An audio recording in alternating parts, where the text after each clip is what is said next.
Hi guys, welcome to this episode. Today I'm just going to do a little tutorial on this Canon 90D. So this is sort of a camera that's been around for a bit now, to tell you the truth, but it's it's a still very decent camera. It's got a standard 85mm kit lens and it is part of like the touchscreen family. So if I switch this on, you've got your normal standard controls, your manual, your aperture, your shutter, your bulb mode. To change, you have to hold this button down and pull it out like this. So you got your auto, you got your scene, you got your creative filters, and you got your control 1, 2, and 3, which allows you to put preset controls in. So if I switch it on, so it is switched on, and is it switched on? There we go. So it is touchscreen, this one. So if I'm in auto mode, that one there, it allows me to go to Q button, and then I can touch screen. So I can select high. So if I click on that button there, and it's a bit like using your phone, where you can sort of touch the icons in order to change the various settings. And if I go back to that Q button, or just select that, and then I can go back to, if I want to flash on, so click on it again, click on filter, hover through it and select filter, and I can change the filter to whatever I want it to be. So that's quite useful. If I want to film, so just basically put it into film mode, and then it will allow me, so if I take my cap off, there we go, and I am in a classroom at the moment, so if I sort of kind of hover my mouse around, you can see that it sort of autofocuses. If I click on this little Q button, I can change file formats like this. Okay, so I'm at the moment in 4K, I can change it to 1080, 720, etc. by just clicking on these icons. And if I just click on that, it will select it, and I can go back to my Q button and change whatever I need to change on that. If I click on Q, it will just basically show me the settings, and if I want to take them off, I can click on that. If I click on info, I can have further info on this device. Okay, so I've clicked on menu, I've gone to my main menu, but if I click on Q button, it will take me back to that button in order for me to film whatever I need to film. Now I am filming auto mode, so if I put it in, let's try manual mode. Okay, so now when I click on Q button, I've got a lot more features. I've got like things like white balance, I've got picture style, I've got a light optimizer, and I've got a lot more. I've got a shutter speed as well, so I can increase and decrease my shutter speed in film mode. I've got, and again, if I click back on there, I click on my F, which is my aperture, I can change that as well. And this is obviously in film mode I'm doing this, so I can change those settings through the visual viewfinder in order to change those different settings. If I click back on Q button, I can have picture style, so different picture styles, portrait, like when you're taking a photograph, look for different tints of image based on which icon you're basically pressing. So that's quite useful. So if I go back to picture mode, if I go back to picture mode, you notice I've got my old traditional screen. So if I click on Q button, I can still select it like this, okay?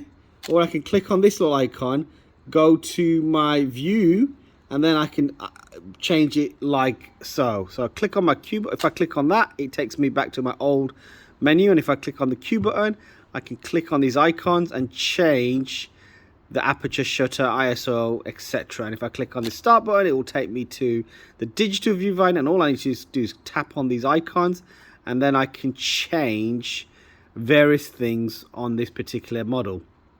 So those are very useful features. You've obviously got your traditional ISO up here as well. So if you click on that, you got your drive mode, your autofocus mode, you got your metering, spot metering, you've got your focal points, this focal point. So this is quite useful again. So now obviously my shutter speed is really high, so I'm just going to reduce that down so you can see the screen. There we go. So obviously, like, I'm changing the shutter speed. Now if you click on this icon here, it will give you your focus points. So you can change those. So those are quite useful. So you can click on that and you can select the focus points you would like to use. So this one's got zonal focus points, and when I sort of click, half click, you can see that it's focusing, and if I click there, it will focus there. If I click there, it will focus there. But that's just basically by me clicking on this button, selecting the type of focus settings I would like, and then doing the zonal focus points based on it as well. So that's quite useful. So if if I've got a subject there and I want that to be in focus and that not to be in focus, obviously I've selected that point there.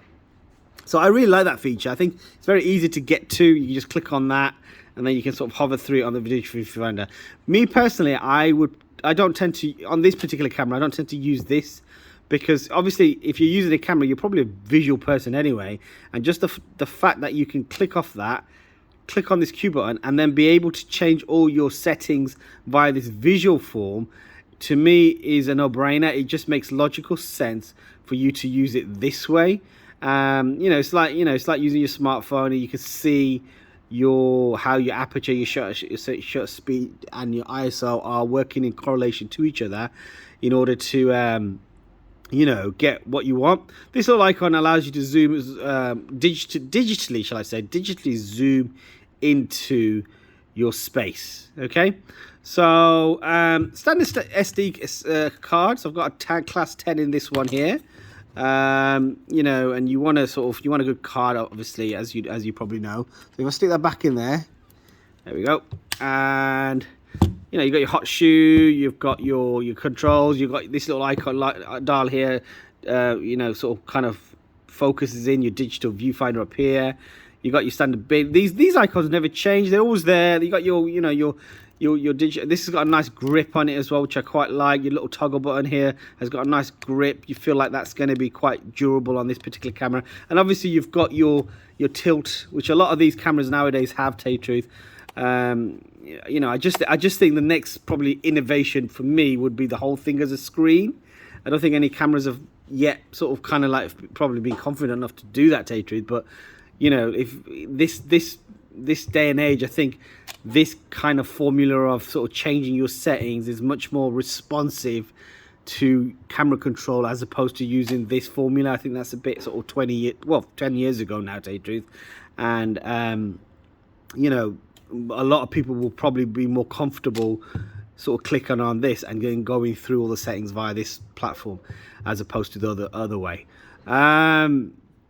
Yeah, so it is a DSLR. It is probably one of the mid-range upper scale DSLRs, and I think if you're looking to get a DSLR, this is okay. I do like it. I don't think it's the top range. I think I'm sort of like toying between the mirrorless now, to tell you the truth, our range. But if you're still kind of like sort of hot stone in love with your DSLRs, then by all means get yourself one of these. They do retail in the sort of kind of like 500 plus UK market. I'm not sure about other parts of the world, but they are still quite expensive, and it is it's relatively a pretty new camera on the market still, in terms of years sort of it's been around, and it's got a nice grip, it's got a nice feel, it's not too heavy. It's okay. I like it. It's not, I keep this more as a backup. I sometimes sort of have cameras like this as backups just in case my main camera sort of doesn't work, and I still maintain a high level of quality of video work. And because it films in 4K, you can't go wrong. It does do what it does on the tin, really. Shoots in RAW, as all these cameras do. It's got Wi-Fi capabilities, and all those other features that you might expect from a camera of this caliber to have, particularly if you're paying a certain amount of money in order to be using it maybe in a semi-pro way. What would I use this camera for? Maybe portraits, maybe. Not so much studio work. I don't think it's the right camera for studio work. If I'm doing sports photography, I would probably want a better lens than this. Is just a standard kit lens, really, to tell you the truth. So you would want to get yourself a decent lens, and it will do the job, and it will produce decent quality images at a semi-professional level, I would say, that you will, from the normal eye, will be like amazing. So yeah, Thanks for watching, guys. Any questions, please do post, and I'm happy to respond to anything you have. And remember, guys, I'm almost up to 10,000, and if you hit that 10,000, when I hit that 10,000, I do want to give unfortunately, a replenish, because they don't make them anymore new. A Canon 7D. All you have to answer is when was the Canon 7D launched, and to enter the competition. So inbox me via my Instagram, and it is on my page, and I will happily enter you into the competition. I'm almost up to 1,000, and I'm sure you want to get yourself a free camera. I would, so why don't you? Thanks for watching. Bye-bye.